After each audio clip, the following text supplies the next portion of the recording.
안녕하세요. 목사님과 제자들입니다. 저번 시간까지 우리는 기독론, 예수님은 하나님이시다에 대해서 배웠고요. 이번 시간부터 이제 구원론에 대해서 배우게 됩니다. 구원론에서 우리가 다루게 될 내용은 성령님에 관련된 것입니다. 구원론에 왜 성령론이 들어가야 되는지에 대해서 같이 알아보도록 하겠습니다.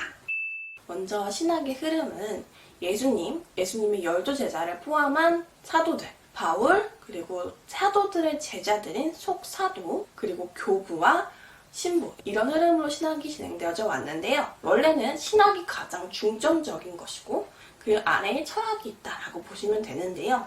신학의 안에 철학의 흐름을 한번 보면은 자연주의 철학에서 인본주의 철학으로 이렇게 넘어오게 됩니다. 플라톤과 아리스토텔레스 철학이 있는 거죠.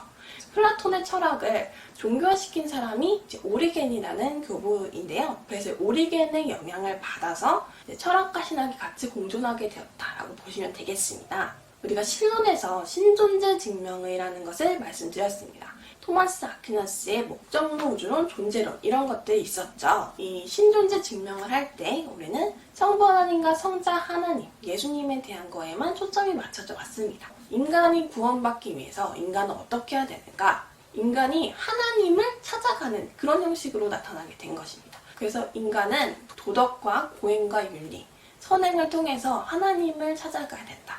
그러나 모든 인간인 이렇게 할 수도 없을 뿐더러 굉장히 어려운 일이죠.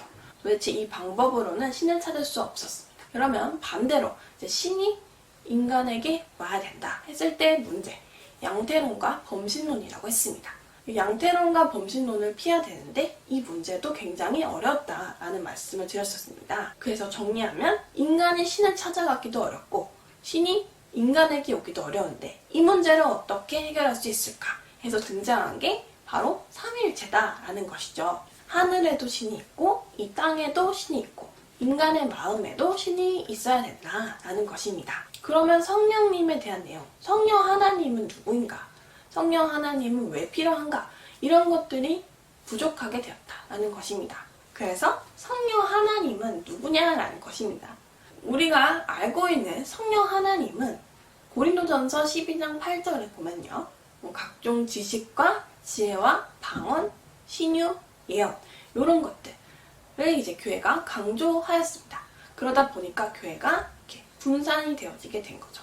어떤 곳은 방언만 말하게 되고 어떤 곳은 능력, 그래서 능력을 행하는 것끼리 모이게 되고 또 어떤 곳은 치유, 신유, 그래서 신유를 행하는 곳만 모이게 되고 그리고 어떤 곳은 예언, 이렇게 끼리끼리 모이게 되었다는 것입니다. 그렇게 되다 보니까 교회가 어떻게 됐을까요? 중심을 못 잡게 되는 것입니다. 그래서 지금까지 흐름을 보면은 성령론이라는 것은 거의 없다시피 한다. 벌코프 박사님 책에서도 성령론이 좀 약하게 되어져 있고 거의 내용이 없다시피 한다라는 것입니다. 여기까지 구원론이 성령론에 편입된 이유에 대해서 좀 말씀을 드렸습니다. 이번 시간은 신학의 역사적 흐름, 철학의 흐름, 그래서 성령론이 없다시피 했다. 우리가 구원론에 들어가는데 성령님에 대해서 배울 것이다 라는 말씀을 드렸습니다. 다음 시간부터는 성령님에 대한, 성령님이 인간에게 필요한 이유, 그리고 성령님은 누구신가, 이런 것들에 대해서 우리가 같이 알아보게 될 것입니다. 오늘 끝까지 시청해주셔서 감사드리고요. 다음 시간에 뵙겠습니다.